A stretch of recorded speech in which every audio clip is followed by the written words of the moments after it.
Well, all right.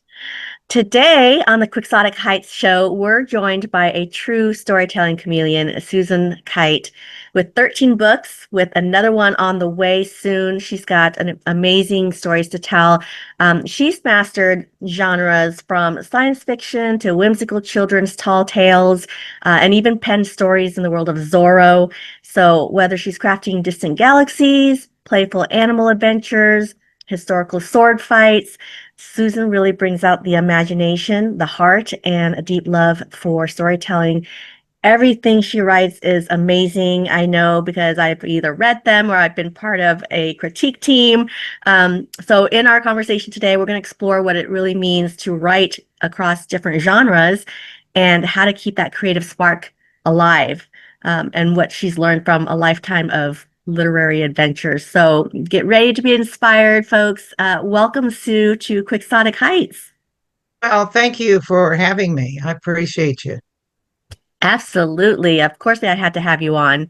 So tell us about your quixotic dream.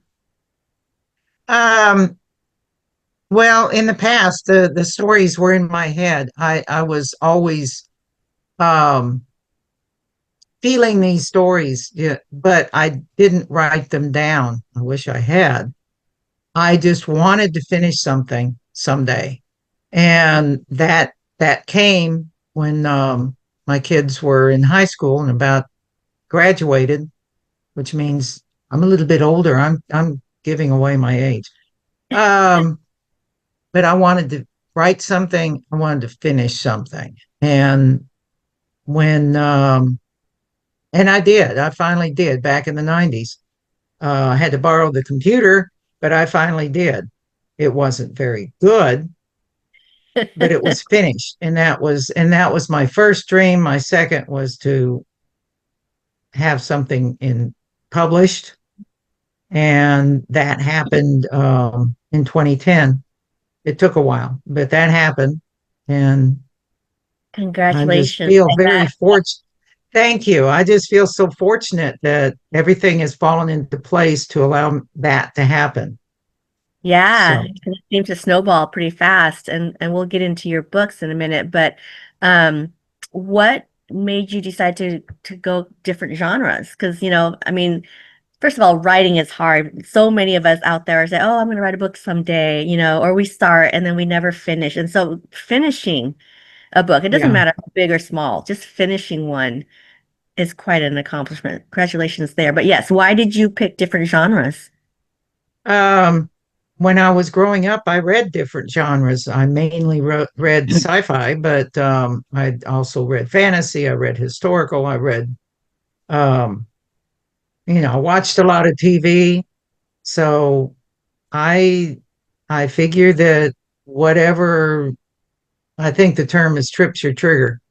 Whatever it is at that moment is calling to me, that's what I've written. And Hmm. it's changed over the years a little bit. But yeah, that's basically Yeah. what it is. So you started writing in the 1990s. You said you published in 2010, was it? Uh, 2010 was when My House of Dreams, my first book, came out. And okay. And um, what was the publishing landscape like between the 1990s to 2010? um, well, in 2010, well, let's see, let me stop and think here real quick. In 2010, there was no Kindle publishing. Um, I actually contracted, I had a sponsor for that, a friend in California, because that's where it's set. And she paid for someone to publish it for me. And that's where the vanity press comes in. And Hmm. it was, and I still consider it a vanity press. Um, I pulled it from there when Amazon started doing the direct publishing type stuff.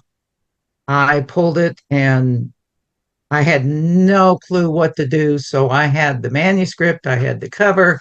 I just had to put it the way it was into Amazon, and I had the book. And so that was done in 2013. Okay, Um, so you let's unearth that a little bit because there's so many different pathways to publishing. And not Hmm. only are you a multi-genre writer, you're also a multi-pathway to publishing author, right? Because it sounds Yes. like you did the vanity, you did the self-publishing, you've also got traditional publishing on your, on your resume. Yeah. Have you done hybrid? Tell us a little bit about each of those pathways. Um, well, after My House of Dreams, I had all these stories, and I had a friend that said, "Look, you need to get a hold of Karen Fuller at World Castle, and it's a small traditional type publishing format, Hmm. and she's done most of my books." And so most of my young adult, I go through her, I submit them to her, and now she pretty much takes whatever I send her. But she does the covers, she does, and which was very helpful to me because I couldn't even begin to think about a cover. I had no idea. Hmm. Um, but that one is with a royalty plan, and I don't get a lot of royalties. I mean, but my but it is nice to have that ability to say, here's my book, you've accepted it, we edit, we and she does some of that hard work. I Hmm. know a little more about it now, but anyway, and that helped with that. um Bold Venture is the other one. They kind of have the same style. That's the Zorro people. They kind of have the same style of publishing. They do the covers, they do we go through and we do editing, and they do the formatting and all that other good stuff. My royalties, believe it or not, are actually a little, I get more from them because Zorro's a niche. So, so yeah, right now I'm trying to get them to take some more of my Zorro stories, and they are coming out with one. Hmm. But um, and then a little, the kids book is with Doodle and Peck, and she again is a um, kind of a traditional small, Hmm. and that's Billy Bob. That's the kids book, and then Sea Dragon is the one I've done on my own, and that was hard. I'm telling you, I'm not gonna snow job that. Okay, tell us why it Uh, was hard. um, I had no idea how to format a book for Ingram Spark. That's who I decided to go with. I had no idea about. I had a little idea about the covers, so that's why the cover is mostly mine. I did have help from a graphic designer. Um, that's the one over that Yeah. shoulder. Hmm. um, and it was hard. I really I got done, and I'm going, oh my gosh. But now I've got a new program that hopefully will help me do the second one a lot easier. And I got to deal with someone to do the cover. So hopefully Excellent. that one will be a little easier. It will come out a little easier, but I'm going to do that one self-publishing too. Yeah. So when you say the second one, do you mean the second one in the series or do you want And exactly. to? Okay. Yeah. Okay. Wow. This is amazing. How many books do you publish a year? Um, well, this year it looks like it's going on two. Hopefully there'll be more. Hopefully I'll get the Sea Hmm. Dragon one done. Hmm. But like last year, it was just one. And I think the year before was two. So it varies. Yeah. And so when you go with a smaller indie press, and going the traditional route and you get your royalties, do they built in your contract, do they own the rights to the work? And if so, how many years, or do you actually own the rights? Um, they own the rights. Now, most of the books with World Castle, they have, I could pull them anytime except for the last one, or the last two. I Hmm. believe the rights for them is it's either 3 or 5 years. I think it's three. And it's the same with the others. Um, Bold Venture, actually, the Zorro books, they the stories, I was told that I was a contract writer. Uh, that scenario because Zorro Productions owns the stories now. And Okay. I have no real problem with that because when I first wrote them, I couldn't publish them. I Mm-hmm. mean, there's no way that's a big copyright no. Yeah. So I have no problem. Like I said, it's a niche and it does very well. So you went out and you wanted to write Zorro stories, so you had to find out who kind of owns the rights to Zorro and get permission from them. Is that how this works? Kind of like a franchise thing? Well, when I first wrote them, I actually contacted Zorro Productions and they did not contact me back. I guess, I was still learning to write. Um, but the way it works now is that I contacted Bold Venture.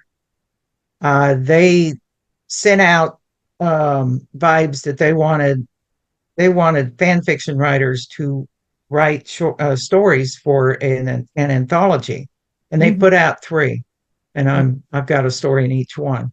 Um, and I thought, oh wow, that's pretty cool. So I sent them a story, and then I had a an author get a hold of me, someone I'd published their stuff on my website, and he says, I need you to take that off of your website because they're going to publish it as a novel. And I'm going, oh, okay, I have no problem with that. I took it off, and then the wheels got turning, and I'm going, I've got novels of my own. Would they be interested? I wrote to her, and she said, yes. Oh, So that's where the trilogy came in, okay. because I had already written that. I'd written it Yeah. years ago. Oh, that's wonderful. How wild is that? That Um, is, I just feel like that's a dream come true. Absolutely. And Zorro is a great story, right, to tap into. So you did Yeah. there, Susan.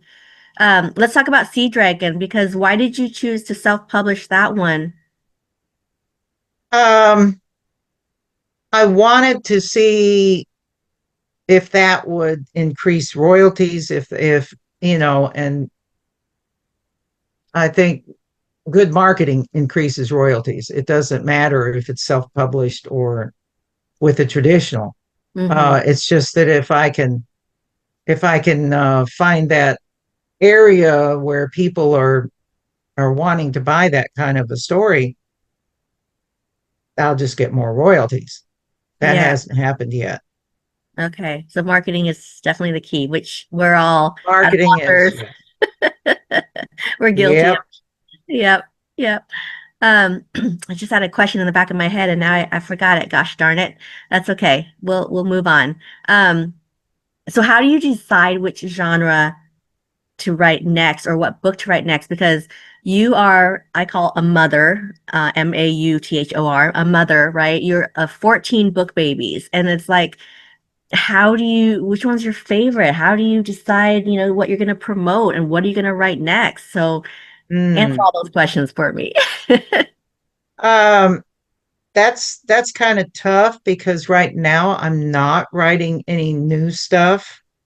Everything I've got is drafted, whether it's the historical one that I want to get out, or the other Sea Dragon, or the next Moon Crusher, or I've got several drafted stories. Most of them are sci-fi. Hmm. So I tend to stick with sci-fi a little bit more. And that's mostly what I read when I was a kid. So Hmm. it's funny that I started with historical and started with fan fiction, but Zorro. Um, Sci-fi is actually what I grew up with, and so Hmm. that's where most of it is young adult sci-fi. My main characters are young adults. That's the only difference, Okay. you know. Yeah. And young adult is great. I've been hearing conflicts about young adult either phasing out, like, it's trending, it's not trending, people who are now in that young adult space just don't read. They've got Yeah. stuff tied to their the palm of their hand. Do you find that that's the case, or do you think young adult sci-fi is a great genre to be in right now? Um, that is kind of a tough question. When I do events, a lot of people will go, and it's not the kids, it's the parents. Oh, I don't read that much, blah, blah, blah, blah, blah. And I think that there's a lot of kids out there still reading. I don't believe that as a society, everyone has quit reading. Um, I got a grandson, he loves those games. So he Mm-hmm. may not read as much as he used to, but he still reads. I mean, he's a good reader. Mm-hmm. And so I guess it's just hitting the right chord. Sure. Yeah. It's like, once you find the book that you absolutely love, that's right, Hmm. and it keeps going from there. It springs from there. Um, so you write different genres, obviously, but is there a common theme, you think, or themes that are kind of throughout your books? Um, I I'd like the good guy, bad guy scenario. I don't like the shadowy stuff like, is this a good guy or is this a bad guy? I like it clear cut. I like there to be the hero who is going to do his all, whether it's a cat or whether it's the kid in Moon Crusher, that is going to work hard. I mean, most of the books when I was growing up, it was some character who had some kind of a problem to overcome, and by golly, he overcame it. Um, the authors at those time, that was a lot of um, the themes that were going Mm-hmm. on. I like my heroes to.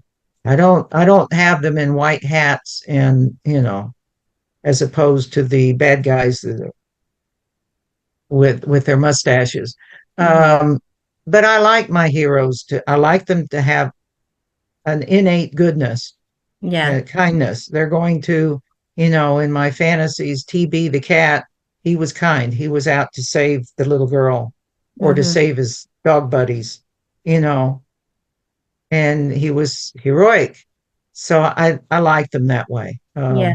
So do you find that you follow a hero's journey or save the cat formula or anything like that? Or do you just kind of know your beginning, middle, end, and you just write? I'm not even sure all the time I know my beginning, middle, and end. I mean, I started out as a true pantser. I had Hmm. a little wisp of an idea. Um, this is kind of how I wanted to start, and sometimes it just went on its own course. I do try to write down some notes as to what I want to happen. I'm trying to be better with that, but because pantsing isn't as you get older, pantsing isn't quite all it's cracked up to be. That's the quote for the day. Yes, yes, it is. I have found that it's a little harder to stick to a schedule. I don't like schedules. I'm retired. Hmm. Um, and sometimes I feel like I'm forcing myself, and that's not good for writing either. You, Hmm. you, it kind of needs to be. Um, I'd still like the spontaneity. Yeah. So I've been trying to do little short stories and just do short stuff that So I don't know what I'll have do you with it, but have you ever considered a pen name at any point? Because you do have so many different genres. And some people will do that. They'll have different pen names to distinguish themselves. Um, have you ever explored that? And if you did, what was your pen name that you considered? it would have been something like my middle name and my maiden name if I had thought to do that. Um, I thought about it a time or two when I did my first adult. science fiction with World Castle. I said Hmm. everything I've been doing is young adult. Should I have a name for um, Crossroads to the Stars, which was more adult? And she says, no. She said, people know you by your name. That's okay. At that, it didn't bother me that much. I could have insisted, Yeah. but it didn't bother me that much. Okay, let's take a walk back in time to 1990s when you wrote your first book. Was that the My House of Dreams, the historical fiction there that I see in the back? Actually, no. No? Um, no. My first one, I remember I went up to our church because they're the only ones that had a computer, and I typed up a, my first one was actually the Realms of the Cat, Mm.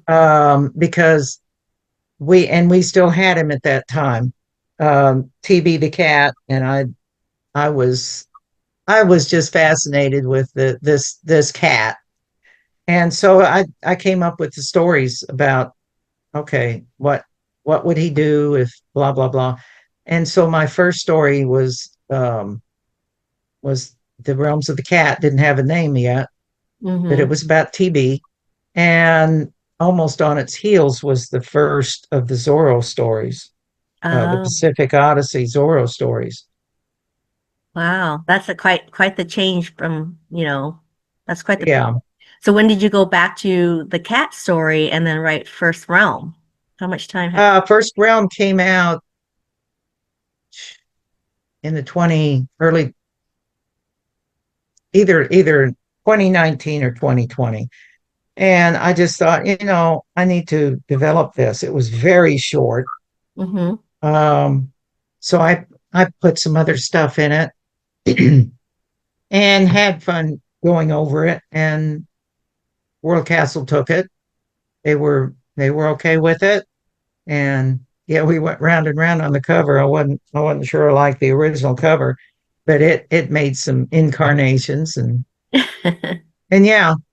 And Right? so anyway, yeah, that's how that one went. And like I said, with the Zorro stuff, I never had any thoughts that it would ever end up in print. So, Hmm.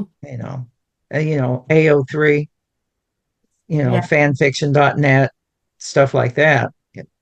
I'd get stuff from people saying, yeah, this is a good book, blah, blah, blah. But Is it there was, is there a mind shift that happens for you or any ritual that you have to go through to kind of prepare yourself to go from writing for adults versus children and back again? Because I'm really curious about the Billy Bob Fly Bottom book. I have a copy, but I love the oh, title. I love the artwork there. And that's quite a change, right? From going to, for example, yeah. the your Mendel experiment books to that. I mean, Well, Billy Bob was, I thought, we lived in Tennessee mm, for 30 plus years. And I loved the stories of the Appalachians and those places, Cades Cove, all these those those people really they had guts. I mean, to put up with all that, deal with the Civil War back in the mountains and stuff like that. And yes, there are hollers back there, and some of my friends that are still out there, they still call some of those areas hollers. And I just thought, okay, there should be a tall tale hero for this area. So I came up with, I didn't have the beginning stuff. Um, that came later. But mm-hmm, yes, Billy Bob was going to be the tall tale hero, like Pecos Bill, or probably not as crass as Pecos Bill, and Paul Bunyan and those guys, Johnny Appleseed, and he's going to be the stronger than normal kid that helps everyone, and kindness definitely was that is definitely what I wanted in there on that one. Um, his solution to the bully, that just kind of came oof, and I'm going. oh, that's cool. Let's do it this way. Mm. And Uh, Marla liked it. It's for some reason it's not taken hold in East Tennessee, but um, I keep trying. I need to make a trip to the Ozarks, see if they want it. yeah. Want to put it in their stores. But I liked my dedication on that was to everyone I've ever known in East Tennessee. They're marvelous people. They'll do anything for you, or it's something like that. And and it was dedicated to them because there Hmm. was a little portion of of of my friends out there in Billy Bob. Yeah. Well, there you go. More marketing. That's Yeah, I mean, I didn't mean it to be um, a hit on the hillbilly type hmm. cliche. That wasn't my intention. Someone takes it that way. I'm sorry. That's their problem. Sue, do you have children? Yes, I do. I have a son and a daughter. Okay. So, just a curious question, but and something authors don't think about, but do you have like a trust or a will or something where all the your books, right? The residual Hmm. income, the royalties, the rights to those books, um, are they going to be passed on to your children? I was thinking they would, but I haven't actually thought seriously on that. I need to talk to my son and figure that out. He's a business marketing. Yeah, I think now is a good time to really think about, talking to a financial advisor and, an attorney to make sure all those ducks are in the row. And even like, like with Zorro, if you want to like donate funds from Zorro to a particular cause or organization or whatever, um, you know, that's something to definitely Yeah. think about because it's a lot of work and we want that legacy to continue for a good purpose, right? Well, Um, and that's the biggest reason that I've wanted these books out, even if I never make a million, which yeah, I won't. Um, I I want them out there. I wrote these stories because I love them. yeah. Um, and I want them out. That's why I was so uh, pleased when Zorro Productions took over those, and I will give them any of the ones I've still got that haven't been published. I don't care because they're out there. If no Hmm. one else is, the Zorro people are enjoying them. But yes, my son-in-law is a lawyer, and my son is got his business degree from Utah State. So Okay. yeah, we'll all be together in July. I need to talk to him. There you go. That's definitely a good conversation to have. Yeah. You've done a lot of research for your books. And I was on the critique team for Voyage of the Sea Dragon. And that was a lot of fun. And I know that you did a lot of Hmm. research. First of all, tell us a little bit about the book, Voyage of the Sea Dragon. And secondly, what surprised you the most as you did research for any of your books? Um, oh golly. Sea Dragon, my biggest thing, I'll be honest with you. Someone has said that there is no fan fiction that cannot be recycled and put into mainstream. And I set out to prove that fact. Um, Crossroads to the Stars, I'm just going to say right up front, it is an homage to Buck Rogers. Mm, It does take some of those. Voyage of the Sea Dragon is an homage to Voyage to the Bottom of the Sea, a series that most people have no idea about. And it was kind of schlocky, but I wrote a lot of fan fiction for that. And I thought, okay, what can I do on this one? So I had to research, okay, what is it like inside an LA class submarine? How do submariners live? What are, I didn't want to get to terminology, you know, um, what could be the possible scenario? No one has the money to build a submarine. I don't know. Elon Musk might, but no one really does. because they cost too much. So how could I do that? And I figured the plan, I take a decommissioned one and recommission it.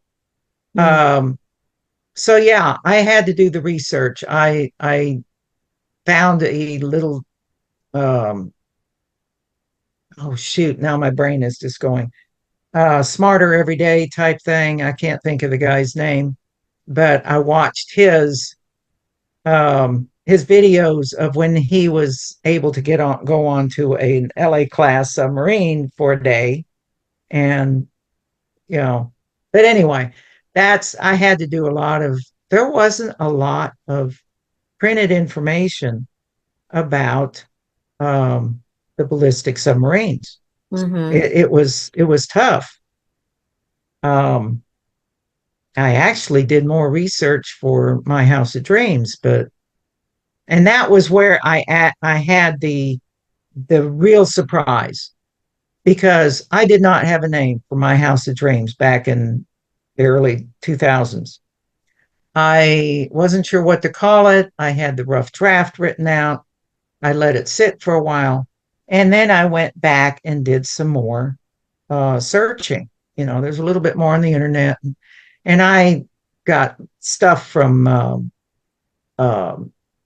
I think it was UCLA, their library and stuff. But I found a lexicon for these people because I was trying to this was based on slightly, it was some true incidents. Mm-hmm. Um, the the priest in there was a real person.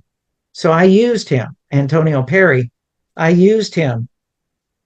And I wanted to find out as much as I could about the Lucinos, which was the name that was given to the Indians in the area. And I found a lexicon. And I had already made up the names of my character in my Native American Indian characters. I had made up the names. So I'm looking at this lexicon and I'm going, wait a minute. Um, there's the name of my main character, Noki. And it was in there, and the meaning was my house. So I'm going, whoa. I came that was the title, My House of Dreams. And Yeah. that was like because I wasn't sure if I wanted to continue with this. That was hard work, and it Mm-hmm. cost me a little bit of money to get some of these interlibrary loans. And that just told me, yeah, keep going, just keep on going. You've your character that you made up um, actually was a real name, and I'm just going, oh. But that was my biggest surprise.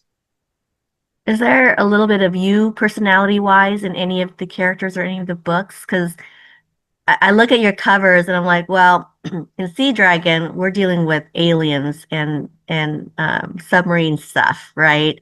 And Yeah, and you got Native Americans, you got a young adult, teenager back there. I mean, so yeah, do you have a little bit of you in any of these books and characters? I think I do. My first set was the Mendel experiment, and I would hope that if I was in the similar situation of being on a world that scientists plunk me on a world and tell me to terraform it or whatever, um, that I would behave in some of the same ways. Probably not as heroically, but Mm-hmm. yeah, I think there is.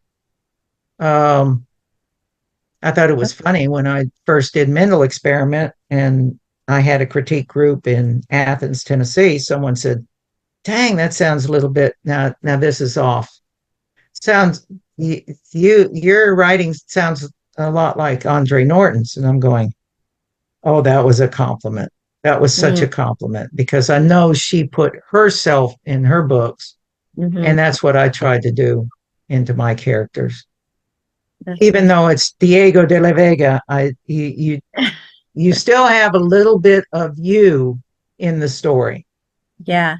Yeah, I think that's natural. As writers, we kind of write what we know or what feels good and what we're familiar with, Yeah. the research part is fun and making up stuff is fun, but there is a lot of truth to our fiction as well. Hmm. And I agree. I think a lot of that has to do with our own personal experiences and our attitudes, behaviors, that kind of stuff. Yeah. Um, what's your writing routine like? Lazy. Uh, Uh, it has been a little harder lately. I don't know why. yeah. Um, like I said, most of my new drafting is mostly short stories because the books that I've got, Moon Crusher, I've drafted through five. Right now, I'm trying to critique four, and my critique group is they're vicious. They really are. Um, I've rewritten some of those chapters several times, and they said it sounded like you'd grown bored with the character. And I'm going, no, I don't want to be bored with the character. I I I did a Yeah. fifth I did a fifth draft and I started a sixth. Now that was the one that I bogged down on. But I mean, I've got another couple of sci-fis that they're young adult. Hmm. Um, but I'm doing mostly editing. And Yeah. sometimes that does, when you're doing critique groups and stuff like that. Yeah. Um, but I don't understand how people can write, a 20 book series with the same character because I mean, you really no. have to know how to make those page turners and know how to build that arc from book one to book 20, for your character because I don't know, for as a reader, I might get fatigued. But as a Hmm. writer, that's even more work, right? It's like cooking. You Oh spend yeah. all day in the kitchen cooking, and then your family comes in, and 5 minutes later, they're done eating and they leave you with all the dishes. We'll leave you with the dishes. Yep. But no, I would like to at least take the Moon Crusher through the fifth book. Mhm. I'm not sure the sixth. I think the sixth is turning out to be somewhat anticlimactic, Mm. but at least through the fifth, he gets his own command, and that's where it started. Mhm. If you recall, he was grown up and he's visiting Earth, and so the reader knows that that happens. How Mhm. that happens? That's what happened. That's the first. That's the five books. Um, I've got another mental experiment in novella, Mhm. and I'm not sure if it will get. It was supposed to answer a few of the questions that I didn't cover in the first three. I don't know if I'll ever do that one or not. Mm. Um, People, the kids, most of my most the book that seems to attract more kids is the cat books. And I just don't have another TB story in me right now. People Mhm. ask, when are you going to write another Realms of the Cat? I don't know. I Yeah. don't have one in me. I've tried to start one a Yeah. couple of times. Uh-uh. Unfortunate because if that's the demand, I right? know. And I then know.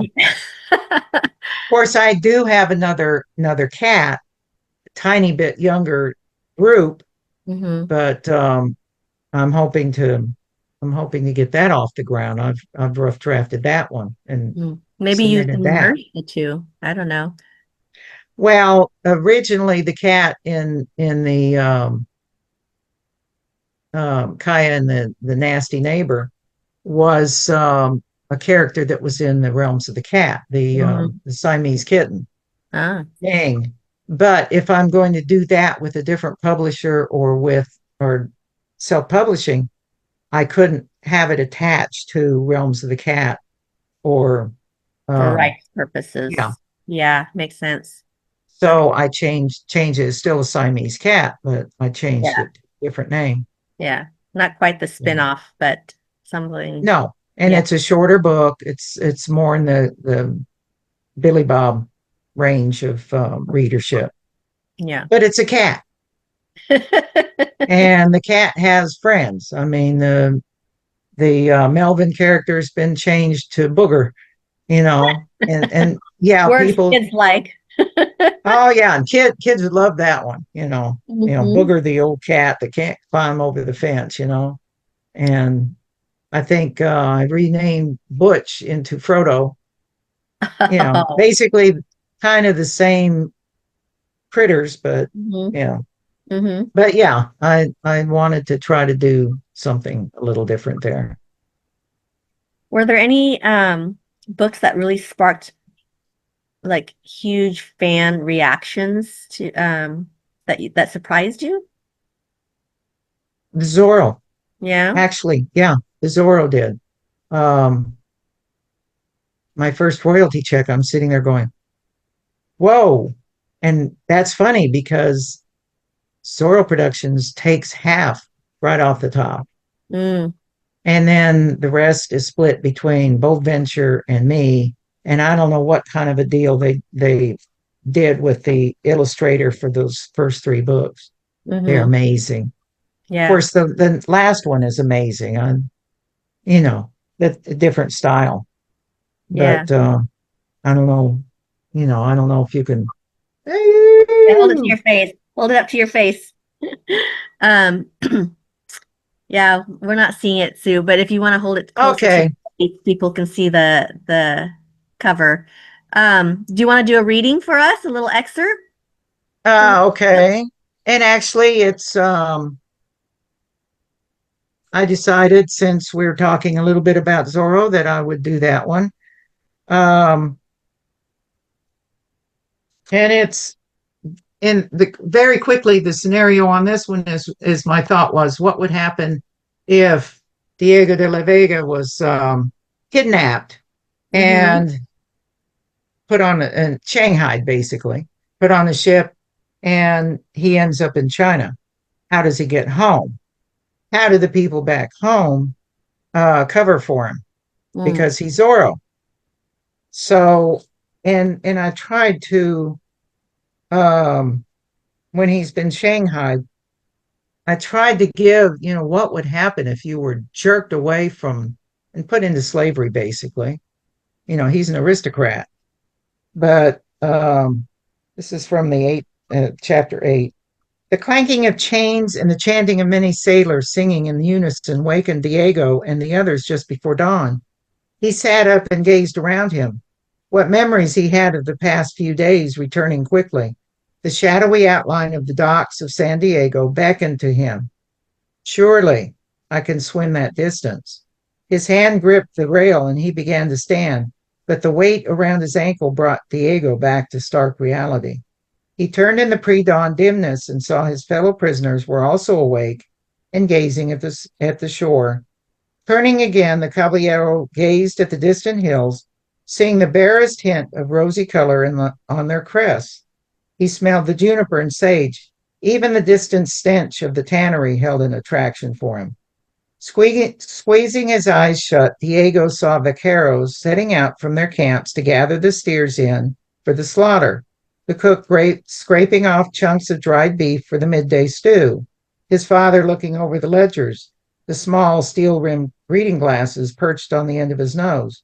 Bernardo straightening his bed and polishing his boots. With a sigh, Diego turned away from the shore once again and gazed at the hands that had so recently held a guitar, a sword, the reins of a large black stallion. When would he have that opportunity again?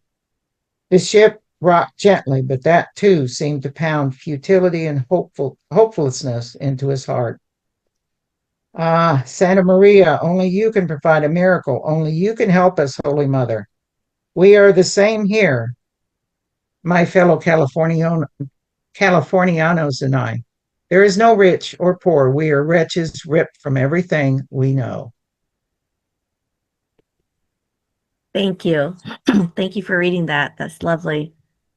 All right, my friend. Well, I mean, this hour has gone by kind of fast. Mm. Are there any topics that we didn't cover that you want to promote or talk about? Um, well, let's see. I think one of the funnest things that happened was when I did a couple of events in Knoxville, his children's book festival, Hmm. and to have the kids come up and say, "I read blah blah blah." And it was usually Realms of the Cat, and I want your next one, and I want a picture with you. And I actually had a parent get a hold of me, and I'm going, "Wow, that was amazing." I just that was Oh, well, you have crazy. to have a third one now because I don't know, dig deep, Sue. Yeah. You gotta have a trilogy for for TV. Well, I keep trying to think, okay, what would TB do next? He's become Hmm. king of the cats, or, I went back into his past. I don't know. You become Hmm. king. What do you do? I don't know. You Does he come meet up with a a human? different, beg pardon? Does he meet a human? Oh, well, he's met humans. He saved one in the first one, but Ah, okay. he met some bad ones in the prequel. Yeah. Yeah, I kind of went into dogfighting and my thoughts on dogfighting, which were not nice Mm-hmm. Mm-hmm. because, you know, anyway, um, Well, what's next? What can we expect next then? um, well, I'm hoping I have had another kid's book called Fox Haven in the back burner. Of course, the last time I sent it in to be judged, someone says, well, people are selling fox cubs for pets. And I'm going, okay, when I first started writing it, it was it was that was not something that was kosher, but I guess people, I don't know. Yeah. So You I know, hope. the funny thing too is you ask one person, you ask five people, whatever Mhm, you're gonna get 10 answers, right? of And it's course. the same thing with critique teams when you're working on a book. They have their values and their purpose, but as writers, we get the ultimate say, and we don't have to, Yeah, incorporate every single feedback or every single edits or whatever. Then it's not our own work. It's not our own yeah, voice. Yeah. exactly. Yeah. Yeah, the next thing that's coming out is a Zorro book called Becoming Zorro, and basically it's three stories that that we re-edited and Zorro Productions liked, and it's two of them are about Diego before he becomes Zorro.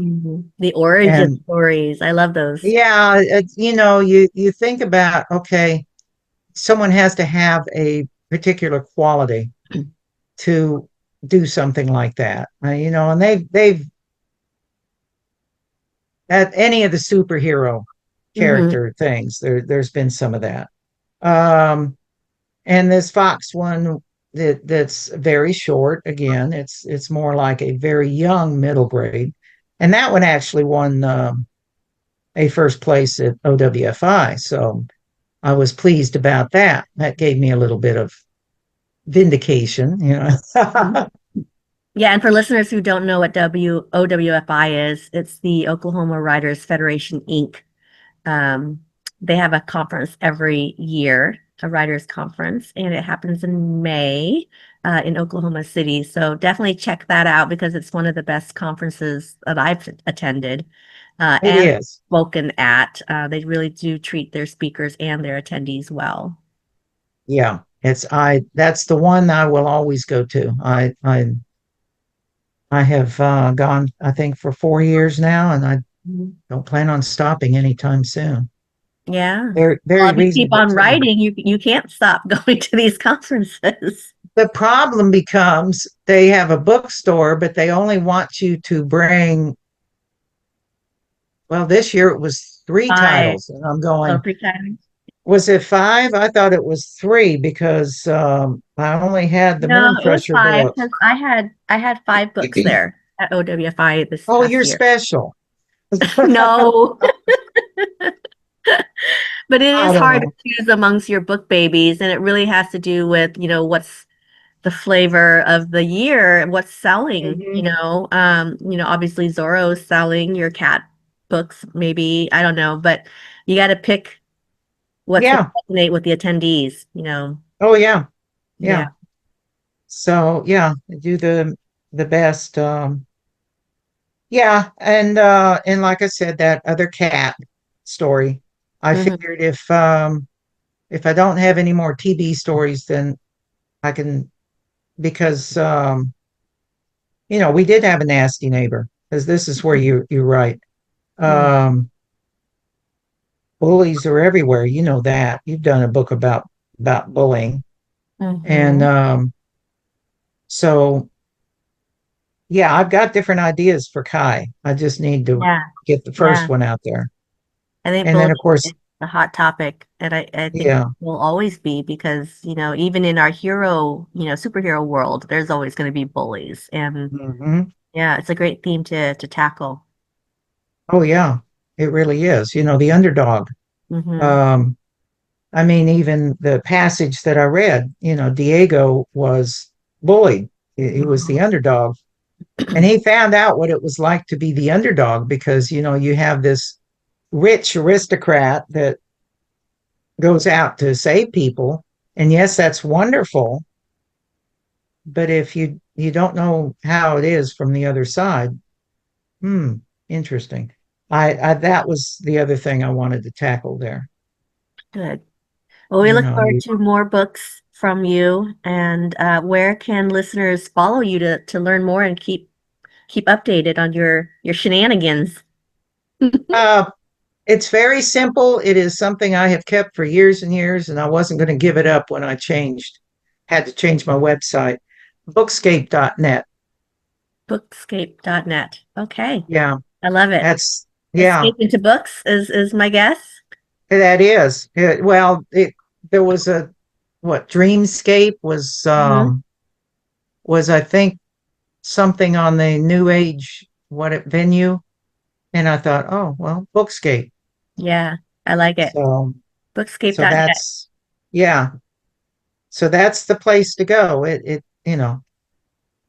Thank you. tells about the books and Okay. We'll make sure that that's also in the show notes for our listeners. But Susan, what a joy to have you on Quixotic Heights, where dreams take flight. Your dreams definitely have taken big flights with 14 plus books.